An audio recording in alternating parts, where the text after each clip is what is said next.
மகா பெரியவா அருளுரை. காமாட்சி. ஒரு சமயம் காஞ்சிபுரத்துக்கு மார்வாடி ஒருவர் குடும்பத்தோடு வந்திருந்தார். மகா பெரியவரை பற்றி அவருக்கு பெரிதாக எந்த விவரமும் தெரியாது. காஞ்சிபுரத்தில் உள்ள கோயில்களை தரிசிக்கவும் காமாட்சி அம்மனை தரிசிக்கவும் அந்த மார்வாடி குடும்பத்தோடு வந்திருந்தார். காமாட்சி கோயிலுக்கு போகும் சமயத்தில் கொஞ்சம் நேரமாகிவிடவே நடை சாத்திவிட்டதால் அங்கே இருந்த ஒருவர் சொன்னதை வைத்து மகா பெரியவரை தரிசிக்க வந்திருந்தார். கோயில் நடை திறக்கும் வரை எங்கேயோ சென்று நேரத்தை வீணாக கழிப்பதை விட மகானை தரிசித்தால் புண்ணியம் நேரமும் வீணாகாது என்ற எண்ணம் அவருக்கு. ஸ்ரீமடத்துக்கு அவர் வந்த சமயத்தில் கூட்டம் கொஞ்சம் குறைவாகத்தான் இருந்தது.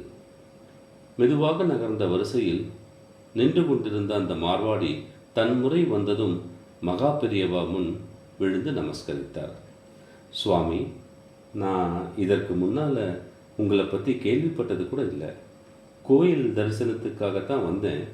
ஆனால் இங்கே வந்து உங்களை தரிசனம் செஞ்சதும் என் மனசுக்குள்ள ஒரு பரவசம் நிறைஞ்சிருக்கு. உங்களுக்கு ஏதாவது கைங்கரியம் செய்யணும்னு எனக்கு தோணுது என்று சிரிப்பாக சொன்னார். கரம் உயர்த்தி அவரை ஆசீர்வதித்த மகான், கொஞ்ச நேரம் மடத்திலேயே இரு, நீ செய்ய வேண்டியதை சொல்கிறேன் என்றார். ஸ்ரீமடத்தில் ஓரிடத்தில் சென்று அமர்ந்தது அந்த மார்வாடி குடும்பம். 1, 2 என்று கிட்டத்தட்ட 3 மணி நேரம் கடந்தது. பொறுமையாக இருந்த அவர்கள் நேரம் வேகமாக நகர நகர காமாட்சி கோயிலில் நடை திறந்து விடுவார்கள். சரியான நேரத்துக்கு போனால் அம்மனை தரிசித்து விட்டு மேலும் சில கோயில்களையும் பார்த்துவிட்டு புறப்படலாம் என எண்ணினர். மகான் இன்னும் எதுவும் சொல்லவில்லையே என்று மனதிற்குள் எண்ணம் அலைமோத தவிப்புடன் அமர்ந்திருந்தார்கள். அந்த சமயத்தில் தன் மகளோடு வந்து மகானை பணிந்து கொண்டிருந்தார் ஓர் ஏழை. பெரியவா, இவ என்னோட சீமந்த புத்திரி. அன்றாட பாட்டுக்கே கஷ்டப்படுற சூழல். இந்த நிலைமையில் இவளுக்கு வயசாகின்றே போகிறதால கல்யாணம் பண்ண வேண்டிய சுமையும் சேர்ந்துருச்சு. சொந்தத்திலேயே ஒரு வரன் இருக்குது. ஆனால் காலனா காசு கூட கையில் இல்லாததால் போய் கேட்கறதுக்கு கூட தயக்கமாக இருக்குது. நீங்கள் தான் இவளுக்கு திருமணம் கை கூட அனுகிரகம் செய்யணும். தழுதழுப்பாக சொன்னார் அந்த ஏழை. கரம் உயர்த்தி ஆசீர்வதித்த மகான், கொஞ்சம் இரு என்று அவரிடம் சொல்லிவிட்டு கொஞ்சம் தள்ளி உட்கார்ந்திருந்த மார்வாடியை விரல் சொடுக்கி கூப்பிட்டார். பவ்யமாக வந்த அவரிடம், காமாட்சி கோயிலில் தரிசனம் பண்ணிட்டு உண்டியலில் செலுத்தணும்னு 13 பவுன் தங்க நகையை கொண்டு வந்திருக்கியே, அதை இவரிடம் கொடு. நீ நேரடியாக காமாட்சியிடமே சேர்ப்பித்த புண்ணியம் உனக்கு கிடைக்கும் என்று சொன்னார் மகான். இதை கேட்டதும் அப்படியே அதிர்ந்து போனார் அந்த வடநாட்டுக்காரர்.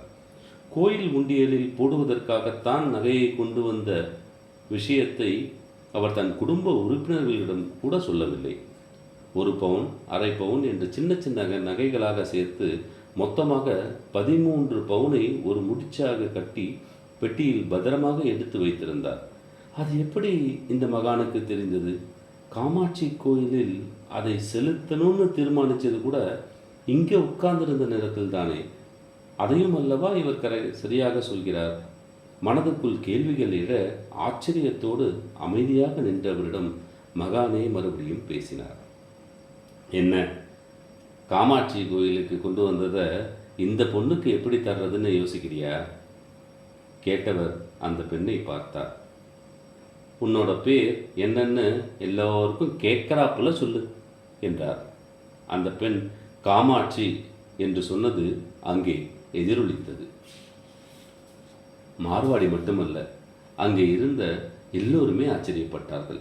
காரணம், அங்கே வந்தது முதல் அந்த பெண்ணோ அவளது தந்தையோ அவள் பெயரை சொல்லவே இல்லை. அப்படி இருக்க அவள் பெயரை எப்படி தெரிந்து கொண்டார் மகான்? அப்புறம் என்ன, கோயில் உண்டியலில் செலுத்த வந்த நகைகளை அப்படியே முடிச்சாக எடுத்து மகான் முன்னிலையிலேயே மிகுந்த சந்தோஷத்தோடு அந்த ஏழை பெண்ணிடம் கொடுத்தார் மார்வாடி. வடநாட்டு மார்வாடிக்கு புண்ணியமும் ஏழை பெண் திருமணத்துக்கு பொருளும் கிடைக்க அனுகிரகம் செய்த மகானின் தீர்க்க தரிசனத்தை நினைத்து சிலிர்த்து போனார்கள் எல்லோரும். அரகர சங்கர, ஜெய ஜெய சங்கர.